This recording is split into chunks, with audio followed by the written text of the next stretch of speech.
Good evening, Ariel. How are you doing, Marcus? I'm doing good. How is your TV?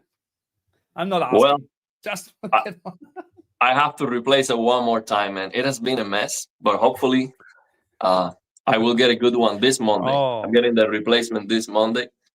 Yeah, they messed it up on the return policy is pretty good, huh? In the US. Oh, it is amazing.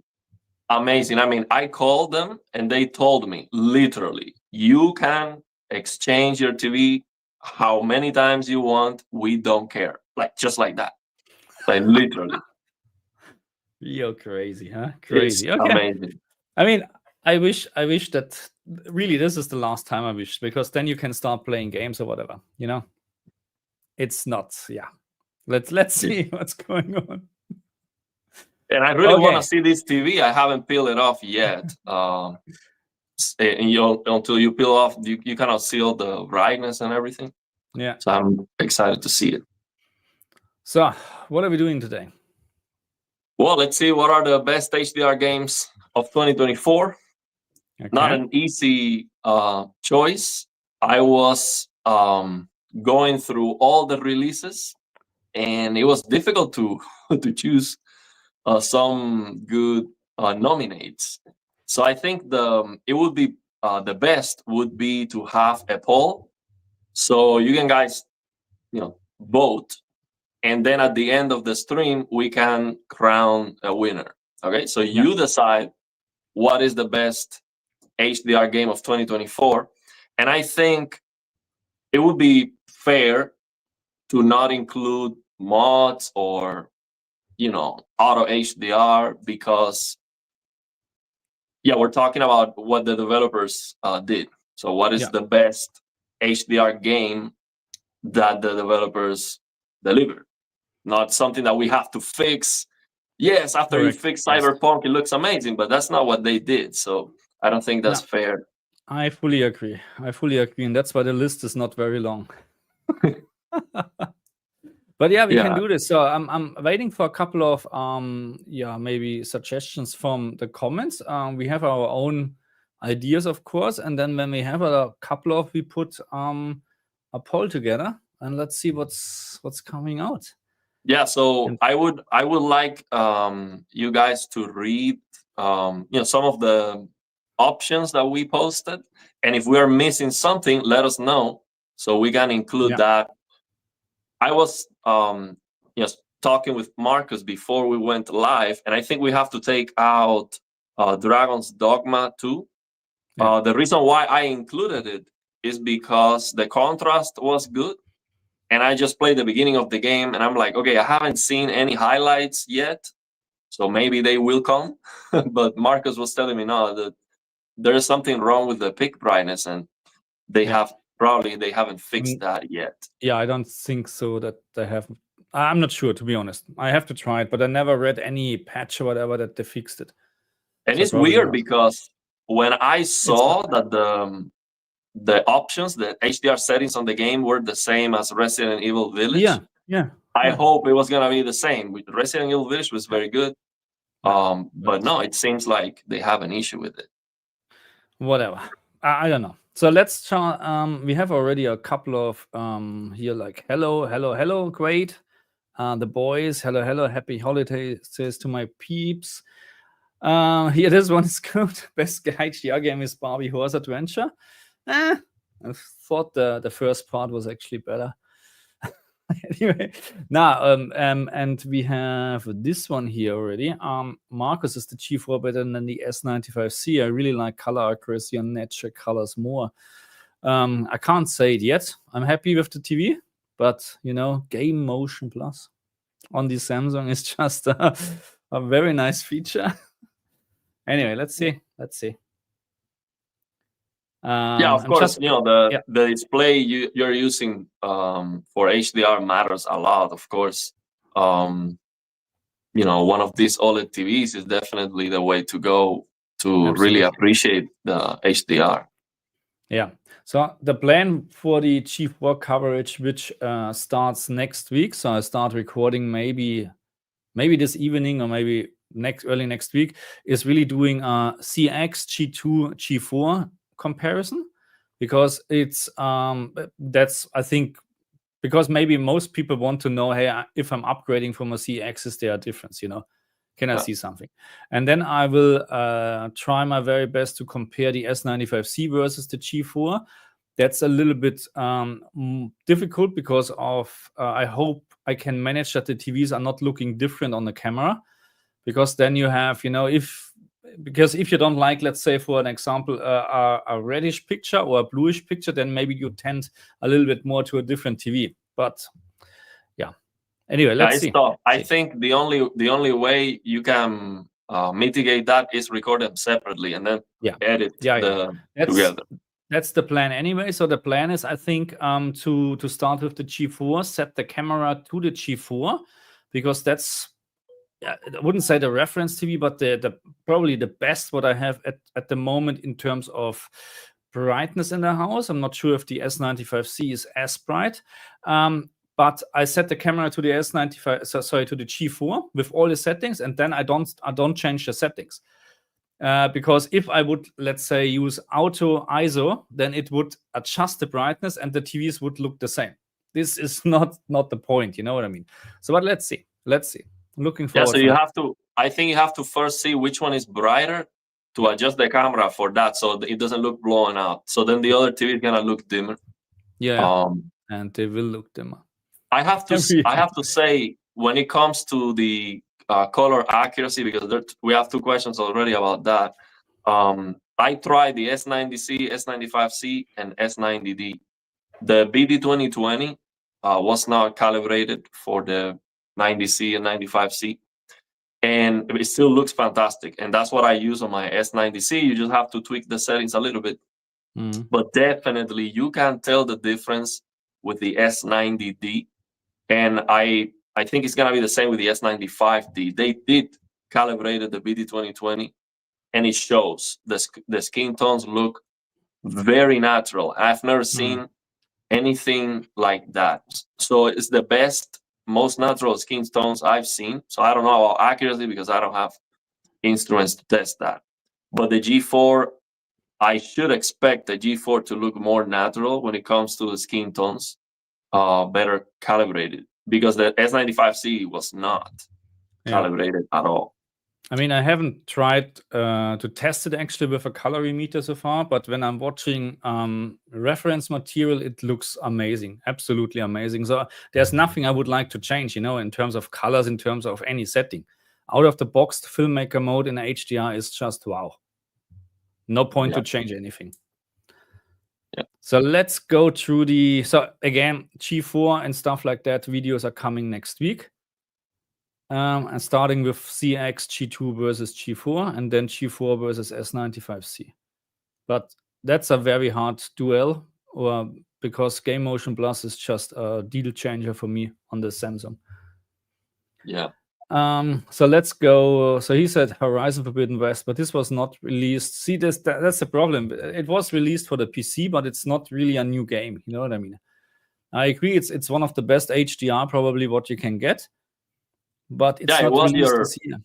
It was your best HDR for last year. I actually watched the 2023 video. But we have now Horizon Zero Dawn for the PC, it was released, the remaster was released this year. And it has the same HDR, so that is fair to include it.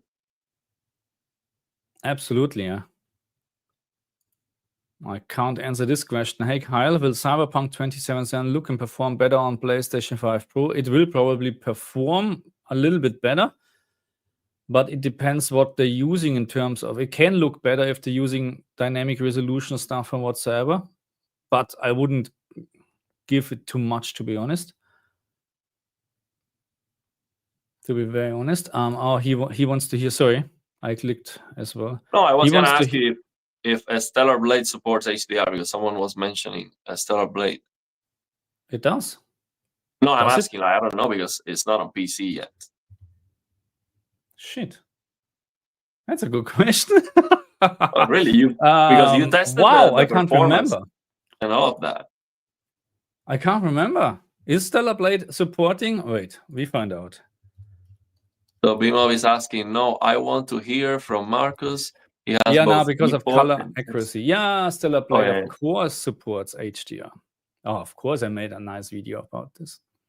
Oh, Yes. really? Was it good? No, HDR is good in this game, yes. HDR is pretty good with the right settings. It had a little bit weird settings, to be honest, but so I think he wants to hear what, in terms of color accuracy, G4 and S95C. So I would say the G4 is better out of the box, full stop. It's the better out of the box experience, the LG TVs in general. Okay, because you just turn it on and you start watching. You know, you have to do a little bit work and you need to know a little bit for the S95C, but then it's a pretty awesome experience, especially for gaming. Yeah. Okay, was it this one what you like? Holger Bar, the best out-of-the-box HDR game I experienced in 2024 is Indiana Jones in a Great Circle. This is a pretty good example, actually. The only problem is with DLSS and HDR, which I hope is... So the problem is not DLSS, the problem is really HDR on top of DLSS, or maybe DLSS is the problem, but you have a lot of shimmering on very bright objects. Very, very crazy shimmering, like PSSR, you know, in a very bad state, let's say like this. But as soon you use TAA, native TAA, which also runs pretty well, actually. I had no issues on my 4080 so far to drop below 60 FPS or whatsoever. So it's actually really good. It looks fantastic, HDR in this game. Absolutely. And yes, there's always ray tracing enabled, because people are a little bit confused. Ray tracing is enabled. Path tracing is coming tomorrow. That's what's come, probably. And Nice. One thing I wanted to ask you about Indiana Jones, because I haven't tried the game yet, but I've seen the videos. It looks like too white. The desert, the sunny day looks like it has white, like, instead of getting more saturated yellow color, like for the sand and all of that, it looks kind of white, kind of blowing out, but just like the color grading, just the way it looks. Does it look good during the daytime? It looks, so I had to increase actually the brightness, because brightness is set to 10 and I found it too dark.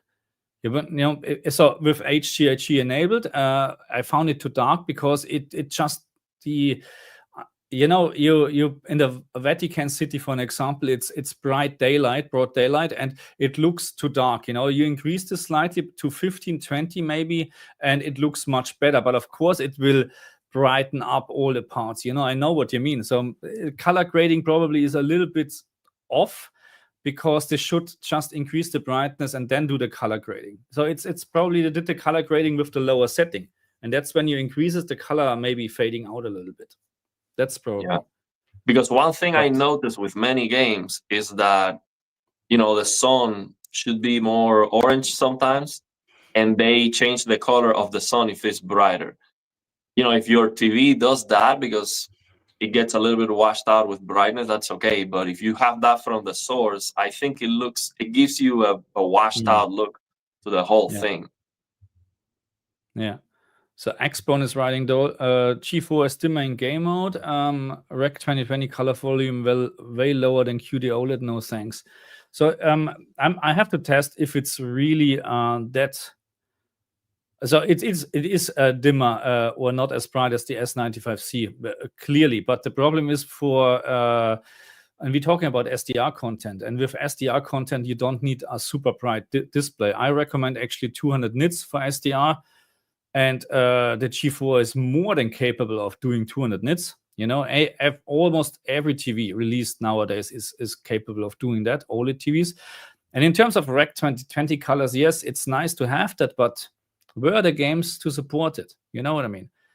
I get it. If you have very, very, very bright colors, yes, the S95C will look more vivid, but there's not...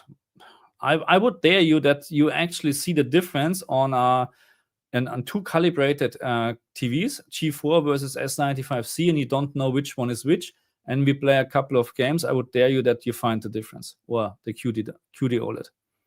But for me, the biggest difference, aside from, the QD OLED is more colorful, even when you don't have a lot of color, like very bright colors, just normally for things that are not even bright at all, the QD OLED looks better. It looks more like my plasma, for example. Plasmas are not bright at all, but they are RGB.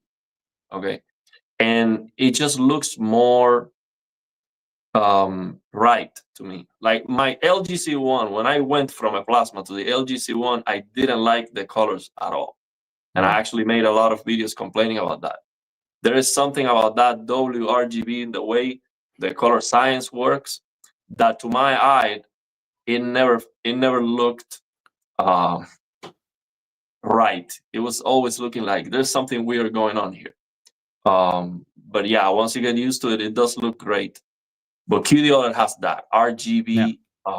I think is better. I mean, no doubt that the panel on the QD OLEDs is superior. You know, just the content sometimes is missing to actually use it. That's the problem. You know, I like to have more BT 2020 color space in use in games where you can use it. I mean, you can't use it in all the games. And in Indiana Jones, for an example, I don't even know if there would be any. Where can you use BT 2020 in Indiana Jones? It's a very realistic looking game. And most of the colors are in the Rec 709 space. So, you know, no point. But for games like the Crew Motorfest, for an example, which is a very colorful game and it's not looking realistic, just put PT20 in, make it popping, you know. Same with what do you put in the your nominee was one of the Dragon Ball. But apparently the colors are not correct when you use HDR. Yeah, I mean, Dragon Ball is like they enable HDR on the engine, and that was it. That was the HDR implementation. They're not doing color grading yet. Yeah, there was no work. So because it looks like, so let's say you have purple hair, whatever. There was a couple of comments, you know, because I'm not familiar with Dragon Age at all. I just, you know, looked at HDR and said, wow, this looks absolutely fantastic. But I didn't know that actually one of the character should have blue hair, not purple hair. So what they're doing is just using, you know, SDR and just putting this in the PT 2020, you know, and then of course it jumps from if it was blue before, now it's suddenly purple. You know what I mean? Yeah. But it's very great purple because it's great HDR. But yeah, it's wrong. It's wrong. I agree. But the HDR implementation from a technical point of view is perfect. Not from an artistic or probably not from an artistic point of view. Yeah, the HDR effect is impressive. Is very, very powerful. I mean, if you're gonna showcase your new TV to your friend or something, you open that game and your friend's gonna be like, "Wow, it's amazing." They are not gonna care too much about the accuracy of the colors. Probably not now. I'm just going to the comment section. And I want to say about this color thing and the QD OLED, it's not accurate or something like that. Samsung didn't calibrate the BT 2020 before. I have the S90D. It is completely different. It looks natural. And actually, it looks better in a way that a lot of people are not going to like, because the skin tones look more natural, but now the colors are not clipping. So, for example, if you use HGIG, 1000 nits target, or if you do the mod, 1500 nits, when the max CLL of the game is 1500 nits or 1000 nits, depending on your settings, the colors are not clipping, but they are very far from starting to clip. So as a consequence, your red is not going to be the most saturated red that the TV can do, and not even close. It's very far from that. So then you have this color booster setting that Samsung added, and I believe they added that setting because they realized, okay, well, we calibrated this, but now we're losing what people like about QD OLEDs. So then you just turn that on, and it's going to make the colors clip, but now you're losing your color accuracy. The skin tones no longer look the way they looked before. Yeah. So that's the thing. I can agree this. Verify this. So the S95C, when you start watching something in filmmaker and movie mode, I mean, it looks great. It looks absolutely fantastic. But when you compare this then to the G2 or CX or G4 now, it looks too much a little bit. Okay, it looks too much, because I know especially the G2 was great out of the box, especially in game mode. It was on spot, actually, really absolutely fantastic. The G4, again, I haven't measured it, but it looks, by my eyes, it looks just wow, absolutely on spot. Now need nothing to do. But the S95C was popping. It's great if you like this, but it's not natural. It's not close to the target, close to D65, close to a proper calibration. But again, if you like this, absolutely fantastic. Yeah. And if they changed it now with the S95D, I like it better, natural, but maybe some people then are a little bit disappointed. Well, the S95D actually, on the marketing material, they advertise reference accurate calibration. That's a thing. So it is very accurate out of the box. No, the winner is not announced yet. We should actually start a poll. Okay, so let me try to start a poll. So what? We have just. No. I like to. So okay, what games should we put on actually? So games. So Indiana Jones. Yeah, for sure. So even there's now an issue with DLSS, but I think this is easily fixable, because it's just really, it's gone as soon you use TAA, and I'm not aware of any other games which has this issue. So I'm pretty sure it's gone. Yeah, they call that a specular aliasing or something like that. Yeah. The problem is, these temporal anti-aliasing things that they mess that up. Horizon Zero Dawn Remaster. Yeah. So I personally like Dragon Age in terms of HDR. I put this on. Some people say, I haven't tried, but you did, Call of Duty Black Ops 6. It's really good, but it's just another, Call of Duty game. It's nothing. It looks great in terms of HDR, and it looks very realistic, but there are better games out there, in my opinion. Like No Rest for the Wicked. No Rest for the Wicked is actually, spoiler alert, my HDR game in 2024. Okay. So I don't know. Not many people. It's like not like Diablo or whatever, but similar with top-down perspective or whatever. It's much more demanding than Diablo. But so should we include Elden Ring because of the DLC? It's the same HDR implementation as before, but it's pretty good. Yeah. I'm not sure if so. Was there an Elden Ring HDR Black Level race? I can't remember, to be honest. I can't remember. Yeah, in some areas you might see it a little bit raised, but it is just it's the color grading. Yeah. The contrast of the picture is not affected. It looks correct. So I wouldn't penalize it that much for that. You will get perfect black sometimes. Yeah, no, that's why. So that's why, for example, Path of Exile, I did a video yesterday, and the engine or the game is capable of showing true blacks. Okay, so in a couple of areas you have perfect OLED black. In a couple of areas you can see they're lifting the blacks to simulate this washed out look. Some people don't like it, but still, for me, this is how the artistic choice was. The HDR implementation is still perfect, because just because them. How should I say? They're not messing it up, because as soon you go into a cave or whatever, it's actually dropping again. It's just to simulate this stupid fog or whatever. I don't know if you can do this in a different way, but that's how it is. I believe they do that. That's how SDR looks. And I think they do this like adjustment of the exposure automatically, thinking, SDR, we need to raise the visibility so people can see on their crappy SDR display. They are not thinking that you're going to be playing that on OLED. So then the HDR is just the same thing, just now with brighter highlights, but it's not really, it was not designed with HDR in mind from the ground up. I think HDR should not do that. Yeah. HDR is perfectly fine, especially with these OLED displays, to be below 1 nit. You can still see things and you can see details, no problem. Yeah. You don't have to raise things so people can't see at all. So that automatic adjustment, I don't like it. It's like a dynamic tone mapping that the games have. I don't like that, but that's what we have so far.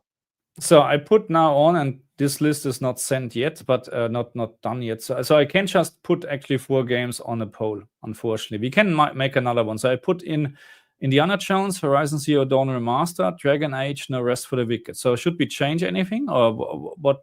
Or should we start another poll to see? And then we out of the 2 polls, we making another one to choose the winner, or what are we doing? Or is there anything you like to change? We don't need to put maybe Dragon Age in if you don't want to. We can change this to Elden Ring. I don't mind. Yeah, let's do Elden Ring because they are going to include Elden Ring on the Game of the Year candidates because of the DLC. The DLC of Elden Ring is so big that it's actually bigger than many games. It's crazy, but yeah, it's a DLC. But okay, so now we have Indiana Jones, Horizon Zero Dawn Remaster, Elden Ring DLC, and No Rest for the Wicked. Are we good with that? Yeah, I have to try that one. Okay. Is that on PC too? Yes. Okay. What is that all about? Is that a horror game? No, it's something like Diablo in hard, you know? Oh. And very hard. Oh, it's very hard. So, yeah. For me, yes. Okay, I started the poll. Let's see. Yeah, there's a lot of people who don't like Dragon Age. No, I like it actually. So in terms of, so don't get me wrong, I didn't play so much that I have to listen to this stupid story at some point, because I know what you're talking about. But in terms of graphic, in terms of HDR, this is really a good game. And unfortunately, some people destroyed it actually with very bad storytelling. Very bad sometimes. You know, I saw videos and don't want to talk about this too much, but yeah, I agree. But from a technical point of view and an HDR point of view, this is really a great game. Okay. So what is this here? When you say HDR looks too dark in some games, are you testing in a dark room? Yes, absolutely. So what I say sometimes is that HDRG looks too dark, of course, because like for an example with Indiana Jones, if you start the game out of the box, I think the maximum peak brightness was set to 1000 and brightness 10. Yes, correct. And I immediately saw you start in the jungle in the very beginning, and it said this is not bright enough. This is just not bright enough. And I changed, of course, to dynamic tone mapping on the G4, and it's just overblowing the picture. So dynamic tone mapping on is ridiculous bright on this TV. I haven't found actually any game so far where I like it, to be very honest, because it's just destroying everything. You have not even very fine details are getting lost. So even big details, you know, like clouds on the screen, if there's just, you know, let's say 1/3 of the screen specular highlights, and you turn on dynamic tone mapping on, they're almost completely gone, because dynamic tone mapping is just it's just way too bright. But again, that's what I'm talking about. HDRG is not in general too dark on this TV. The games are just not set up correctly, in my opinion. They're just way too dark, regardless of on what screen you're playing this. So you have to increase some settings. Yeah, 100%. If HDRG looks too dark, it's the game. The thing is, sometimes for HDRG, you have to lower the peak brightness slider on the game. When you do that, the game has a tone mapping algorithm or method, and sometimes that one reduces the brightness overall, and it's just the game. So yeah. So Nathan is saying, can we agree that the CX is still a beautiful TV? Absolutely, I agree with you, and we will see how it works out with the comparison. Probably not very good for the CX compared to the G4, but I mean, that's 4 or 5 years difference. I mean, come on, that's at some point not fair anymore. But I think it's interesting to see how much better it can be now. Okay, but the CX is still, to be very honest. So it also depends on because now the CX is actually sitting next to my S95C. And the other day I watched Netflix, Lucifer. Lucifer for me is right now really reference in regards of colors and stuff like that. It's really, really great on Netflix. And I compared this from the S95C with the CX, both in the highest brightness options. And I said, pretty damn it, this is really close to CX to the S95C from my what I can see at the moment. And I think that maybe Lucifer is maybe just mastered in 1000 nits or something like that. Maybe, you know what I mean? So it really depends on the content what you're watching. Because then when you watch, when you do gaming or whatever, you can see, oh, the CX is suddenly very, very dim, you know? You know what the family is doing with my C1? They are using the Fire Stick, and I got the 4K HDR one, and it has an option to force Dolby Vision for all content. And it looks fantastic. It looks very, very good. Like everything you play is Dolby Vision. And I've never seen Dolby Vision on the C1. It looks great for all content. Yeah, no, that's right. That's absolutely right. And this is actually, so Dolby Vision is probably not perfect out of the box, but you can make it very bright and very good looking without changing too much. The cinema home mode, I think, is very, very nice. Yeah. Michael here is saying Ghost of Tsushima and Spider-Man HDR. I think Ghost of Tsushima was released this year on the PC, right? Yeah, it was released this year. Yeah. That's a good one. The problem I have with that game, even on SDR, is too dark. Most people complain that it's kind of crushing the details. That's better than being washed out, but I do have to tweak the HDR to get more visibility. So that's why I didn't think about that. No, I didn't think of, there was no Spider-Man this year, right? Or PC, or I don't remember. Spider-Man 2 is not PC yet, so no, there was no Spider-Man. And Miles Morales is from last year for the PC, I mean. So yeah. But it's good. Ghost of Tsushima looks very, very good. It's just a little bit too dark. Yeah. But I mean, that's if you think, because we're putting Horizon Zero Dawn on the list, so Ghost of Tsushima can also go on the list. Yeah. So, but I run out of options, actually, to be honest. I think we answered this already when you say, are you testing? Yes, I test in a dark room. There's very minor light on, okay? It's not completely off, because I need to see where I'm, what I'm doing. But yes. But it's not about that HD. Again, I tell you. So again, Indiana Jones is a very good example, because even with the brightness set to low, actually, the specular highlights are still bright, 1500, 2000 nits regarding whatever you set it to. But the overall average picture brightness is just too low. That's the problem. And I would not recommend to use dynamic tone mapping on. I want to comment on this. Fortunately, the G4 still only hits 70% color volume. That's crazy.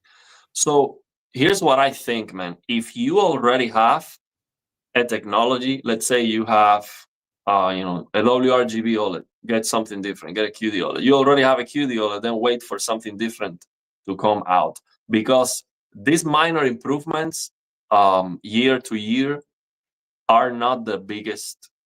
So I would only be excited to get a different TV if it is a different technology. Let's say, inkjet printed or, nano LED, something like that.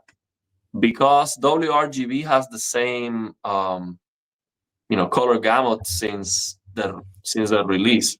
If you look at the reviews on RTings, the BT 2020 coverage, the percentage is the same than the G4. Even an LG TV from 10 years ago is the same. So, yeah. Nah, but my G4 stays. So there's a little, issues with panel uniformity. It's not really great. I still think my G2 is pretty much, in terms of the LG TVs, what I have, the G2 is still better. Because I still can see some very, very fine lines, you know what I mean? If you look very closely, you know what I mean? Depending on the grayscale or what you use, you can see that. I can't see it that much on my G2, and it's there's literally no line on the S95C. When you go close to 5% grayscale or something like that, then the S95C looks also terrible.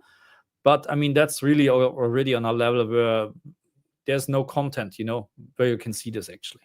Another thing that would be interesting, because you do have an instrument to measure the brightness.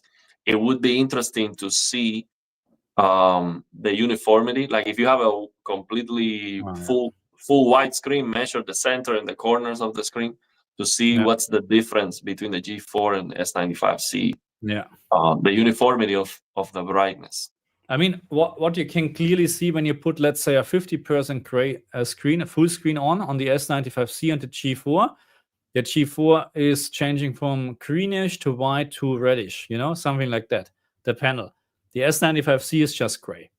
There's no color shifting, nothing. That's why I'm saying QD OLED in terms like that is just the number one to go. That's how it is. But there are different other problems. This one here.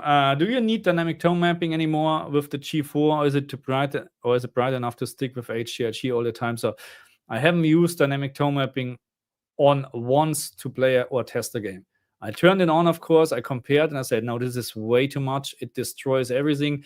It's probably really just for an absolutely insane bright room, but then don't expect accurate HDR anymore. So it's just way too bright. You know what I mean? In my opinion, it's crazy. And I haven't tried the new tone mapping options actually. Not at all. But one thing people need to understand this. Even on my LG C1, I never use dynamic tone mapping. The only for BFI, but just for HDR, I always use HDIG. And when the content is right or is bright enough, HDIG sometimes can be brighter than dynamic tone mapping. Yeah. So that tells you there's no reason to use dynamic tone mapping if the content is good. If you can change the content on the PC, especially, we can always. There are not many games where I recommended dynamic tone mapping on, I think. Maybe just really bad mastered games where you can't change any brightness. I had, I think, 2 or 3 games where I recommended dynamic tone mapping off because of the mastering. But that's it. Most of the time, 95% of the time, HDRG and you're good. And again, I have to check for the Pro options actually. But someone has a question here about the B4. Saying when you do HDR settings for HDIG, one of the TVs you mentioned is a C4. Can I use my B4 to match the C4 settings? Sorry if it sounds confusing. The peak brightness of the B4, I'm not sure. It should be 800 nits. The C4 is 1000, but I'm not sure. Maybe it is 1000 too. So you just need to know where it is clipping. So in general, what I'm trying to do, not making too many recommendations, because the problem is we have now so many different TVs out there. It's getting a little bit complicated to make a proper recommendation, especially in regards of average picture brightness, because I don't know what you like. Some people like it a little bit darker. Some people like it a little bit brighter. I can just always say, look, that's what I'm using right now to play the game, because I found it on my G4 with HDIG the best. If you then like this on the C4 or B4, that's a different story. The maximum peak brightness setting is actually straightforward, because all what you need is really the maximum peak brightness capable. You need to know what your TV can do. That's all what you need to know. And then, of course, we need to hope that games are not doing fake or wrong HDR brightness like Indiana Jones. That's a problem at the moment. But I mean, I have seen this in many other games. It's very common. Dragon Age is doing the same. I think Jedi was the same with, and most time on the PC. I don't know why. Most time on the PC. It's not very difficult to figure out that. Use HDIG and open a white clipping pattern on HDR, and you will see where it is clipping. And that's where you want to set the games to.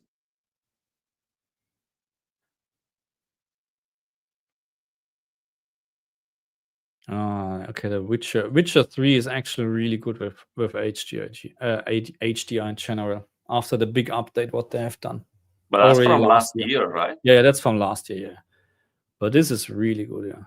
Yeah, I mean, it's not easy to find the games on this year. I haven't had time to test this at all. It was just, I started downloading and then it was removed. It was gone. Oh my god! Oh my god! This is anyway.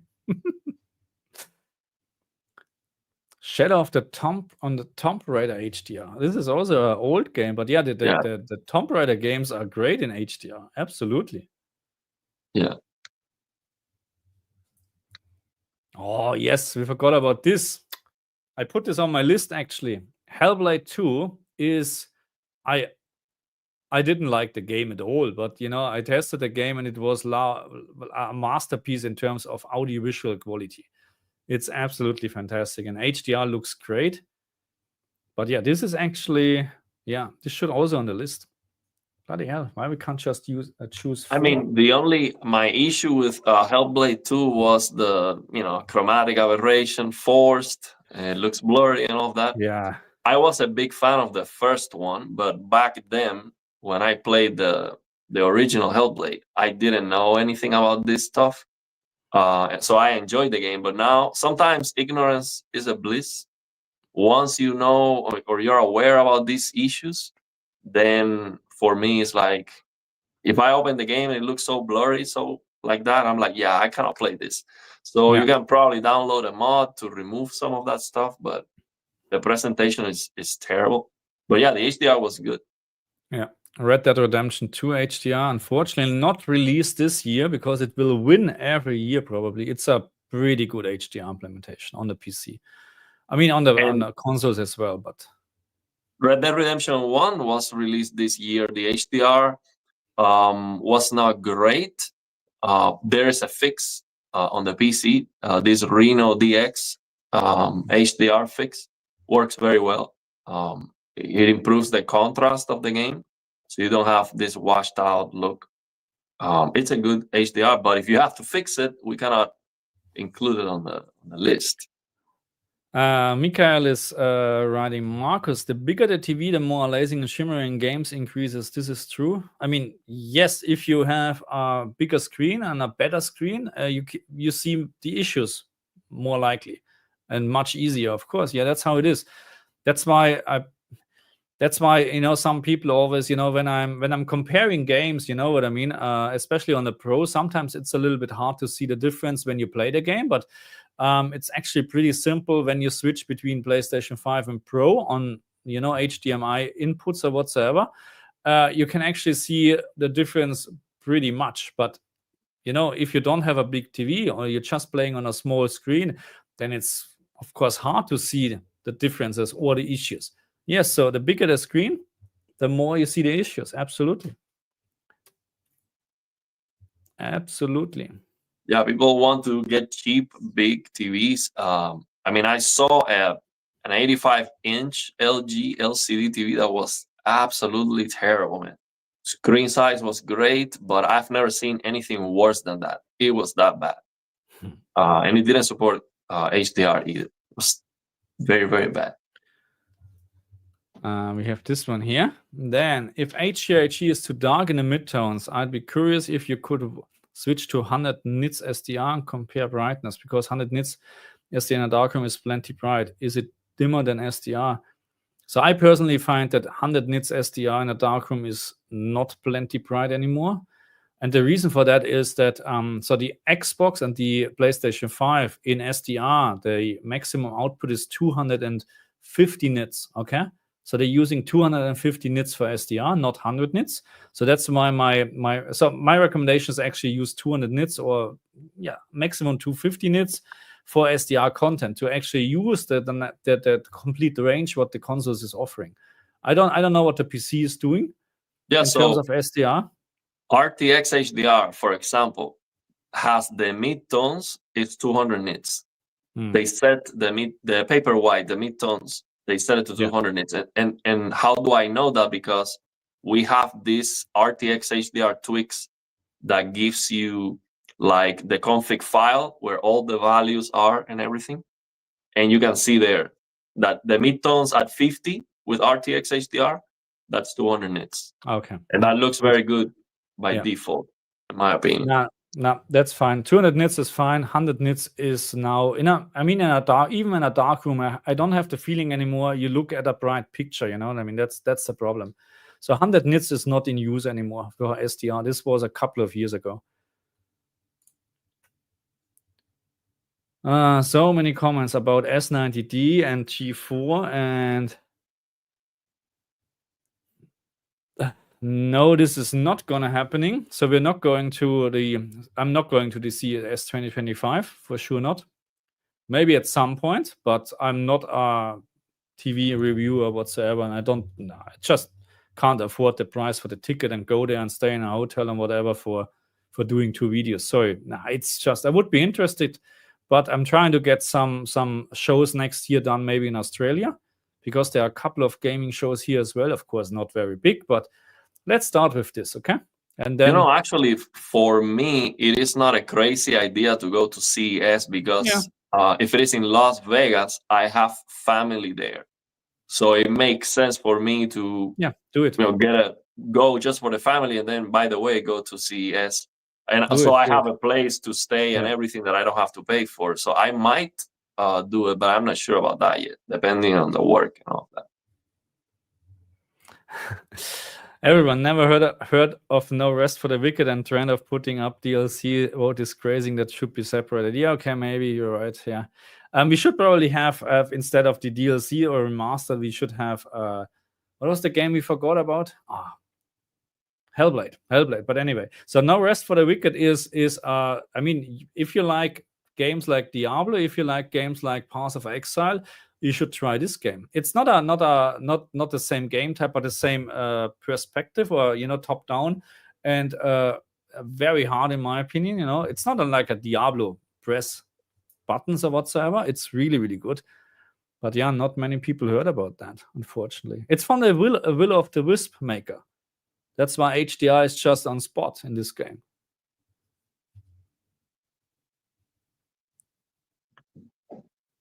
Yeah, I want to comment on this. It says it is crazy the S90D is compared to the G4. Here's the thing with the S90D QD OLED, you can go to service menu, get 1500 nits, which is supposedly to be about the same that what the G4 does. But the biggest difference is the full screen brightness. The G4 on SDR, I think it goes as high as 300 nits. And for HDR, it's like 275, 280, something like that. So that is going to have a higher APL. But QD OLED colors are going to be superior. Screen uniform is going to be better too. But the G4 has better settings, better calibration controls. But yeah, I think the S90D is still superior. So we have Dennis Paris, $2. Thank you very much. Unboxing and accessing service menu. They blacklist. What does this mean? They blacklist unboxing and accessing service menu. I don't know if that's for me, because that's what I do. I unbox the TV and right away go to the service menu. Okay. I don't think that's a problem at all. It's my TV, so I can do with it whatever I want. If they decide to not honor the warranty because I access the service menu, I don't care. I literally don't care. I never pay for extended warranty, none of that. I do have 2 months to return the TV, replace it, or do whatever I want because I pay for the privilege without membership. So yeah, I don't see it as a problem at all. It is not prohibited because it's my TV, so I can do with it whatever I want. So it's not a big deal. I don't recommend it for everyone, but for those who want to get the best out of their TVs, definitely with these Samsung QD OLEDs, you can get more brightness on the service menu. So that for me is too tempting. So Aaron Sin is asking, Kingdom Come 2, when does it get actually released? This year or next year? Kingdom Come Deliverance. I don't know. It is soon. They actually, I saw that they are going to release it earlier than they were expecting. So that's a very good sign. It means that they're confident. So they're saying PlayStation 5 Pro 60 FPS unlocked with VRR. So my question is, does this mean VRR is used for 60 FPS, or that with VRR 60 FPS can go higher? So if the writing 60 FPS unlocked with VRR, unlocked means higher than 60 FPS in my opinion. That's what I would read. But if it's then the more I'm playing on the Samsung TV, the more I like a fixed 60 FPS. That's what it is.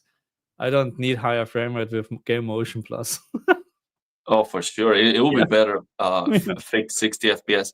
I think Kingdom Come Deliverance, the first one, I played it. I didn't beat the game, but I played a lot of it. And it is very CPU heavy. Very CPU heavy. So that's going to be dropping from 60 on the consoles for sure.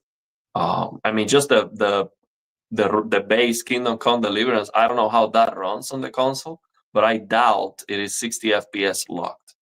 Highly doubt that, because it's very demanding.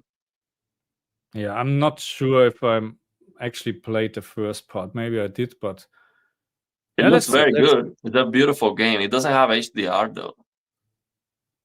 Yeah, it doesn't. No, on the PC it doesn't have. That's why we're not talking about it. Yeah, but it's a very good looking game. Okay. Now, so the poll at the moment says Indiana Jones with 45%, then Horizon Zero Dawn Remaster, Elden Ring 13%, and 4% for my favorite game, No Rest for the Wicked. Unbelievable. Oh, maybe a lot of people haven't played it. I haven't. No, it's not a very well-known game, because I mean, look, Indiana Jones, everybody knows Indiana Jones. What is No Rest for the Wicked? No one heard about this. But it's really great in terms of HDR. I like games like that, to be honest. I'm getting frustrated with this game because I can't beat the bosses, getting just frustrated. Anyway. I mean, it is, the thing is, are you okay with like repeating 40 times before you finish the boss? That's the problem. That's the thing. There are some of these games that I've been for like a month or even more just fighting a boss. So I do 3-4 tries, and then next day try again. It's like that. So that's my Path of Exile, what I tested yesterday after I was able to log in. I tried it in the early morning, and then a couple of hours later, and at some point I was able to log in.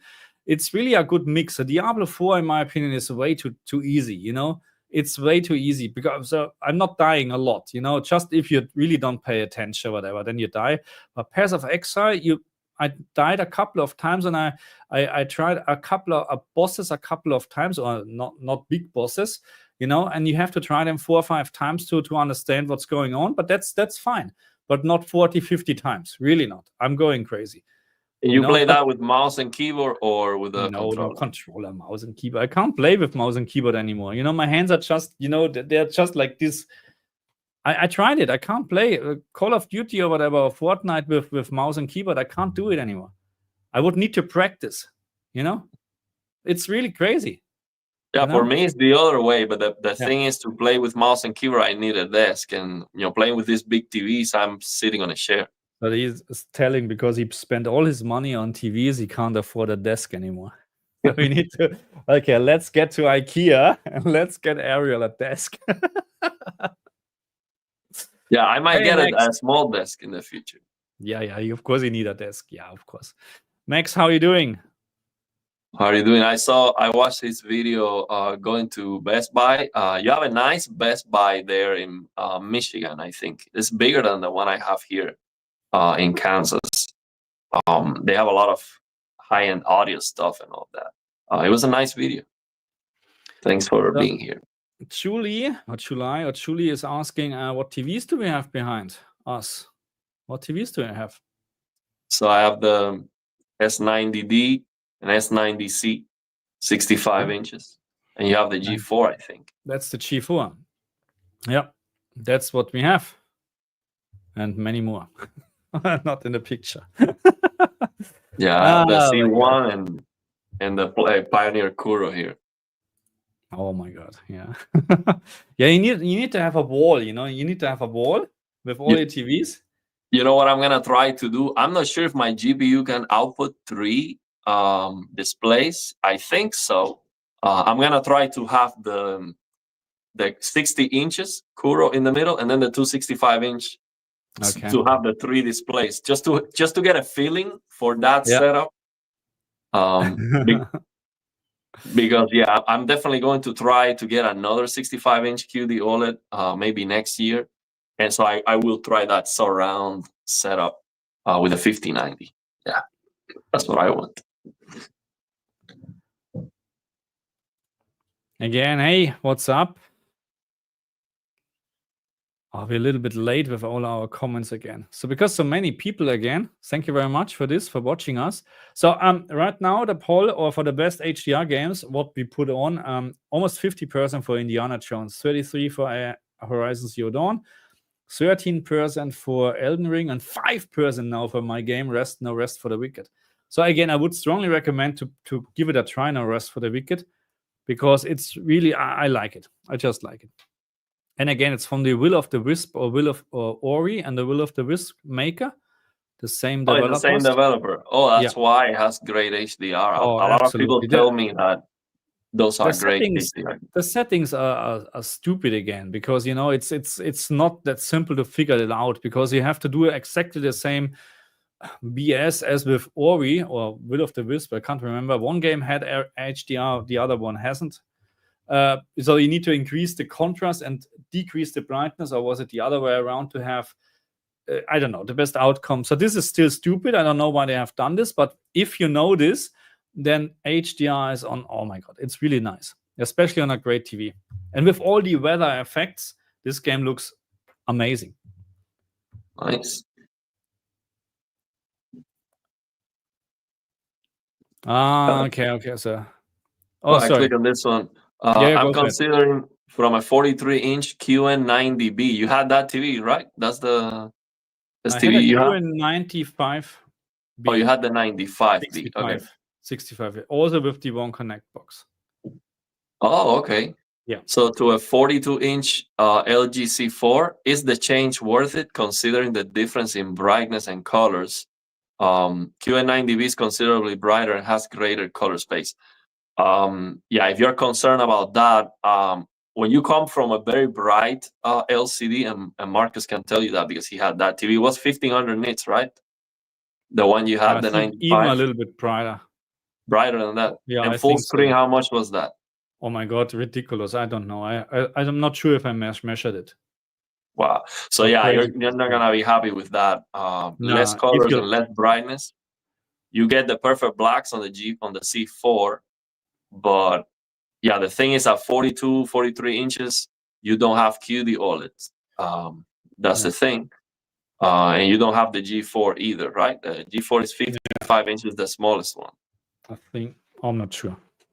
Yeah, so that's a tough one. If that's the screen size that you want, I would recommend you get a bigger screen size. One of the biggest upgrades that you can do is the bigger screen size.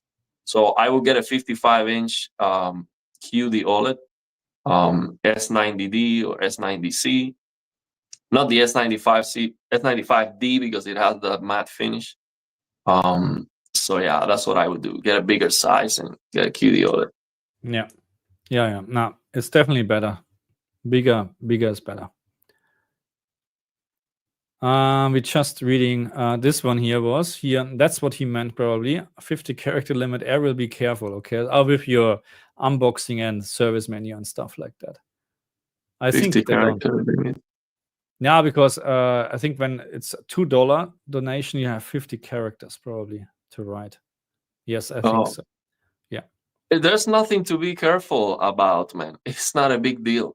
The problem, if you access the service menu, is if you do a claim to the warranty, what they do, and I know this because I called Samsung already. What they do is they send a technician to your home. If you have any issues, for example, with the sound that I had with the S95C and all of that, first of all, if you are within the return period of your store, they don't do anything. So you have to wait until the warranty you have from your store expires. So if that's Costco, you have 90 days, or Best Buy, 1 week, 2 weeks, depending if you have the membership or not. So once the Samsung technician goes to your home, they can check and see what you did on the service menu and all of that. But there's a way to erase your history and all the things you did on the service menu. You can just do a factory reset, and the only thing that they will know is that you did the factory reset, and you can justify that by whatever. But I don't care, man. I just really it's not a big deal. It's not a crime to access the service menu on my TV. It's my TV. I paid for it, and I do it at my own risk. It's not a big deal. So Holger Bar is asking, is there a difference between CX, G2 and the G4 panel due to micro lens array, like when it comes to without MLA? So yeah, so CX and G2 looking identically if you don't turn it on. Okay, they're looking absolutely the same. The G4 has this slightly reddish panel if it's off. Okay, so this was the first thing I put it on the wall. It wasn't turned on, and lights on and curtains open. I say, okay, that's the I wouldn't say downside, but that's the difference. Okay, what I can see here right now, the screen looks reddish. Okay. That's how it is. It looks very similar to the S95C, what I have. But to be very honest, I mean, I knew about this, and I know that you shouldn't watch in a very bright room, because then OLED TVs would be the wrong choice anyway, in my opinion. As soon you turn off the light, or you don't have direct light hitting the TV, or you look in a normal bright room, it's absolutely fine. You can't see any problem. There's no problem anymore. But yes, that's a difference. But in general, the G4 is better than the G2 in general, in terms of picture brightness and stuff like that. There's no doubt about that. Yeah, and I think the G4, at least on the store, is a lot less worse than QD OLEDs when it comes to the screen looking washed out. So the blacks are raised, but not as bad as the QD OLEDs, at least from what I can see on the store. It's not that bad on the G4. Yeah. So this one here, it's crazy that Xbox Series X Indiana Jones has lower than low PC settings, just like Red Dead Redemption 1X on previous gen. PlayStation 5 Pro will also probably be lower than low PC settings, just with PSSR, more FPS. So two things here. Yeah. So first of all, we're talking about it's ID Tech, or what is the engine? ID something. I can't remember, but it's not Unreal Engine. Thanks God, it's not Unreal Engine, and it looks fantastic, and it plays fantastic in my opinion. So I couldn't care less if Xbox or PlayStation game has lower than PC settings, but because you can't compare affordable, consoles with PCs. My 4080 cost 3 times more than a PlayStation or Xbox. That's how it is. So why should we compare? And most of the time, or most important is actually, and I haven't played the Xbox version yet, okay? But most of the time, or most important is for me that you have a clean picture. I don't care about really high-end textures and whatsoever, but I don't like shimmering in games. I don't like pop-ins. I don't like aliasing and stuff like that. So, and this looks really good actually on the Xbox, this game. Really. So it doesn't look, because I saw the first Digital Foundry video that John did, and he mentioned that it was looking a little bit blurry. And it's like kind of TAA blurry. Yeah. Did you see that issue, or is it okay in comparison with other games? Oh my God, it's just the normal TAA. So again, you can't use DLSS at the moment, because with HDR you have these issues. I mean, you can use, and then you have a better picture quality in general, but you have these issues on some objects that it's shimmering like crazy. You know what I mean, with HDR. So you need to either use DLSS or HDR, or so DLSS no HDR, or TAA and HDR. So I decided to go with TAA and HDR because it's a much better impact. But this will be fixed, and then DLSS is the way to go anyway, and DLSS is performing as always. It's pretty good.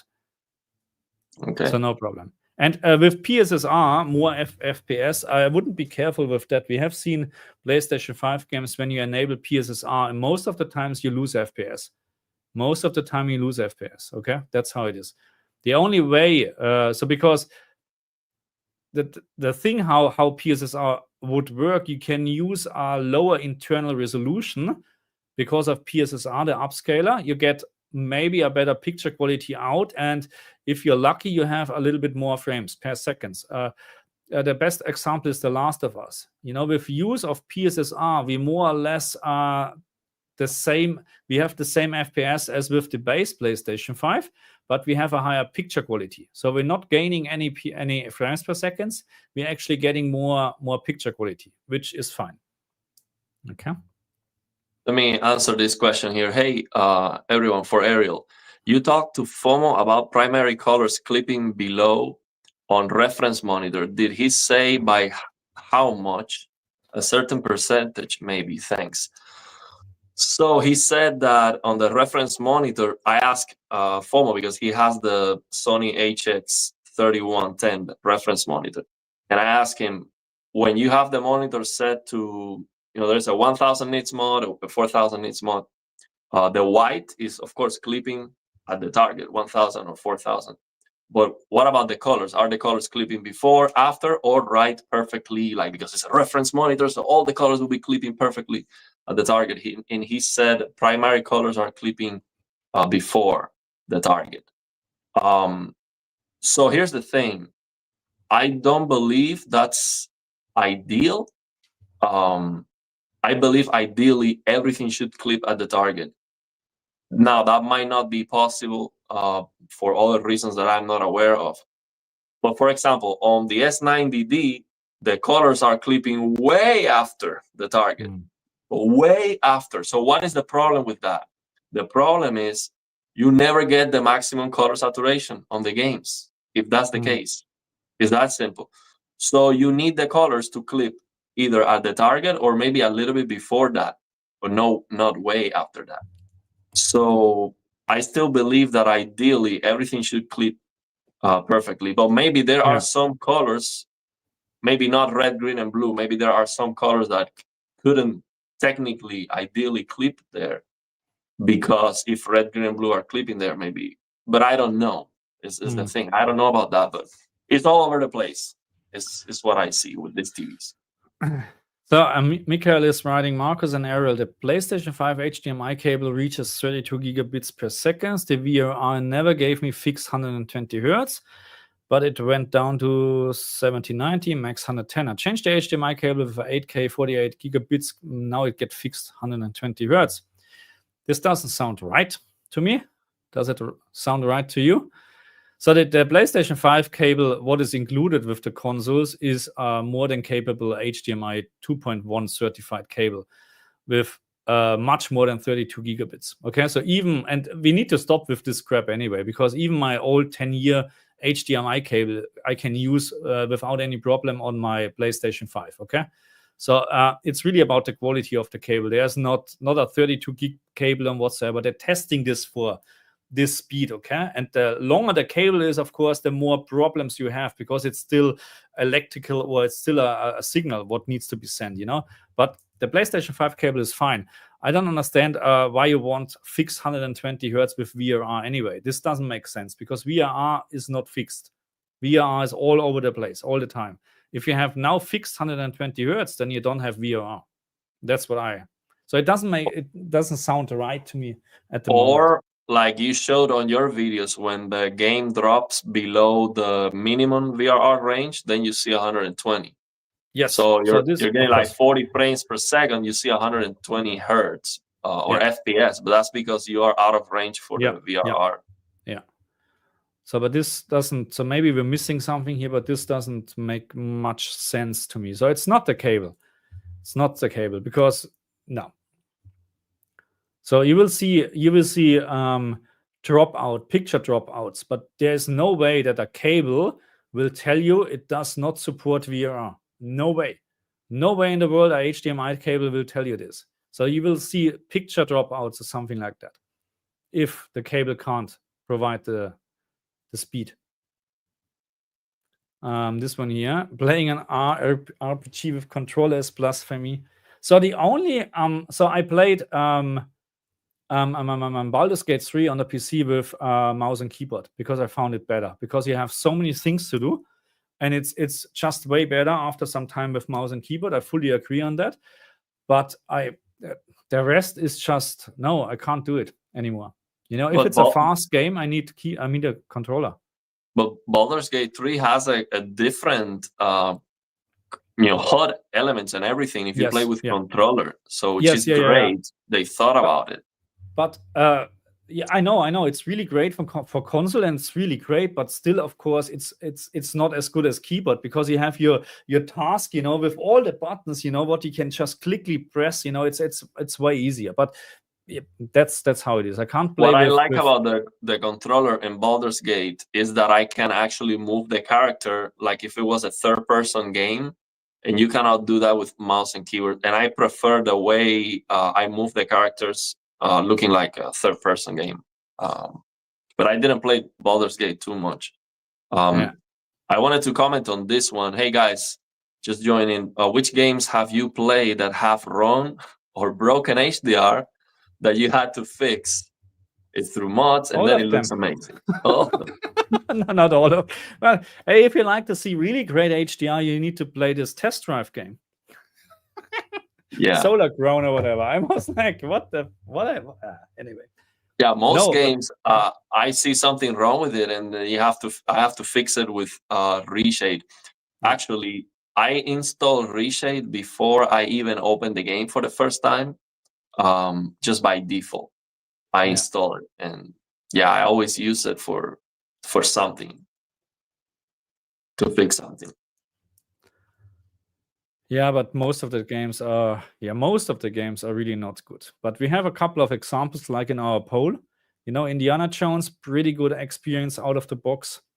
Again, brightness. This is, that's why it can't be actually my game of the year, Indiana Jones, because for me, like the best HDR game is where you don't have to touch anything, regardless of what monitor you're using, because the average picture brightness in the game should be just differ from your monitor, not because the game setting is wrong. That's what I think, and I don't understand where they're testing games like that. You know what I mean? I really would like to know a couple of studios when they do the color grading, whatever, what monitors, how, I don't know. You start Indiana Jones, and you go to this jungle, and you look up. There's the bright sun, and you can see it's broad daylight, and you have the feeling, where's my light? Where's my like you have shades or whatever close? I don't know. I don't get this. So this is wrong color grading or wrong settings, in my opinion, because you can easily change it, but the standard value is just wrong. Stalker and what was the HDR analysis tool saying? What is the maximum brightness of the sun? Depending what you set it to. 1500, 2000, whatever. Okay. Oh, you're saying by default it's like that.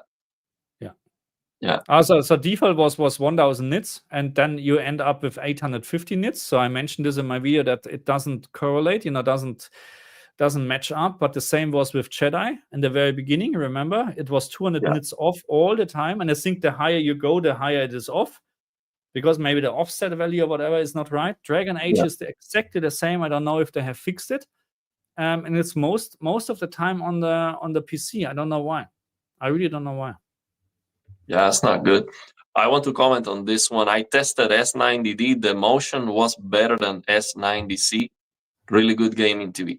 So actually, my last video was about that, and I cannot see any difference with Game Motion Plus. Of course, if you turn off Game Motion Plus, it's just exactly the same. Every single OLED should have exactly the same motion. But yeah, I couldn't tell the difference at all. I was expecting it to be better, especially because Samsung is implying with the advertisement, they're throwing the 144 when they talk about Game Motion Plus, and I don't think that's right. What they really mean is that you can play at 144 frames with 144 hertz, and it's more clear for gaming. But it's kind of confusing, because I thought, maybe they did interpolation up to 144 with the S90D, but that's not the case. It's still the same as the S95C and S90C. Yeah. So Sham Meng is asking, do you think HDR looks good in pairs of Excel 2? Yes, I do. I made a video. Black level floor is on spot if the developer decided to use it. There's no setting for the maximum peak brightness and specular highlights, but as always in games like that, you don't have a lot of details, in specular highlights. It's just, a fireball pops up and whatsoever, and it's so fast, it really doesn't matter if it's clipping or not because you can't see it. Overall brightness setting out of the box was pretty good. So yeah, I really like HDR in this game. Absolutely. So there are a couple of... We're just going to the comment sections. So again, what is the poll saying? Indiana Jones 48, Horizon Zero Dawn 36, Elden Ring 10%, and No Rest for the Wicked 6% now. So at the end, we're continuing this stream for the next 24 hours. No Rest for the Wicked will win. Well, it looks, maybe we have a little bit of recency bias, is how they call that. Indiana Jones just released and it's good, so that might be. Of course. I mean, and it is good. To be honest, I think they're fixing the DLSS or HDR bug, and it's one of the HDR contender, this year. That's how it is. Game is pretty fun. It's actually good. I was expecting worse actually, but it's actually pretty good. Yeah. Yeah. The biggest downside from your video is there's not a lot of BT 2020 colors. Yeah. So that's very important for HDR to say this is the best HDR game, and it doesn't have HDR colors. But yeah, that's the state of HDR gaming. It's difficult to find a good one. That's the thing. What is this? Gangs 08. Possible to use frame generation game motion plus without fixed 60 FPS at the same time? No. Yeah, so the problem is you would have to use frame generation to get 60 FPS, and that doesn't look great. And then from there, you can use Game Motion Plus. You can do it, but it's not going to look great. You can, yeah, but look again, and this is so hard to actually show on camera. The Game Motion Plus setting on how it works, because you would need to probably record. Maybe I can try it, but you need to record with probably much higher than 60 FPS to make it very, very visible what's going on, because Game Motion Plus is just such a day changer compared to the G4. But yeah. What you can do is record the TVs from far away, because when you record the TV farther away, the motion is going to be more noticeable on camera. But if you record it close, full screen, you cannot see the difference at all. Yeah. There are so many comments. Okay, this one probably. The blurriness John from Digital Foundry mentioned concerning Indiana Jones was due to variable rate shading. Okay. Whatever variable rate shading is exactly, I have no idea. Yeah, it lowers have Digital Foundry. It lowers the pixel density on the peripheral. So basically thinking, you don't need that many pixels outside the center of the screen because you're looking at the center of the screen most of the time. But the reality is that you can definitely notice that. Of course. I mean, that's how they keep the 60 FPS, of course, which is probably more important than having a little bit of a higher resolution. But I mean, that's how it is. Let's see what the PlayStation 5 Pro can do. I'm expecting a little bit of a better image quality and maybe 2 or 3 frames more. That's what we're getting. What we have: S90D, S95D can be modded to 3000 nits peak brightness. Yeah. Oh. No, yeah, I mean, it's a shame that Samsung put a matte finish on that TV. It would be the best TV in the world. I think that third generation panel that goes up to 3000 nits with a glossy finish and without the One Connect box will be hands down the best display. But yeah, maybe next year it will happen. If not the year after that, maybe. And the S90D is a third generation QD OLED, but it has been capped to 1500 nits. It might even be the same panel as the S95D. I don't know, but I am searching to see if there's a way to hack the TV to make it so you can get the 3000 nits. So basically have the TV thinking it is an S95D, so you can get that. I would actually risk breaking the TV completely just to see if that works. So Fena is asking, howdy Marcus and Errol, cheers for the stream again. Thanks for watching. Where does Dragon Dogma 2 fit in your rating after the Pro enhancement? So it's still, from the technical point of view, it's still not a great game in my opinion. And it doesn't look that great for the performance. That's my opinion. If you compare this to Dragon Age, and I know some people don't like it, but Dragon Age is on a way better technical level than Dragon's Dogma on the Pro as well.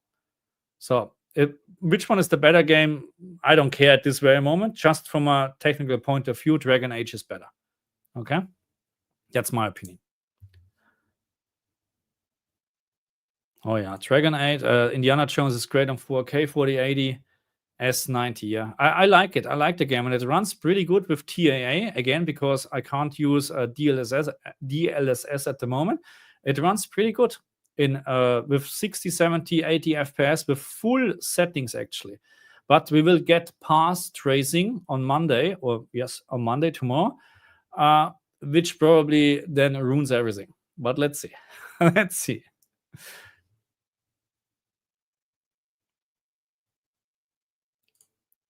What about the day when games has VRR and can hit 120 FPS in PlayStation 6? Maybe we missed why the question is about. We have now already games that can hit 120 FPS on the Xbox or a PlayStation 5.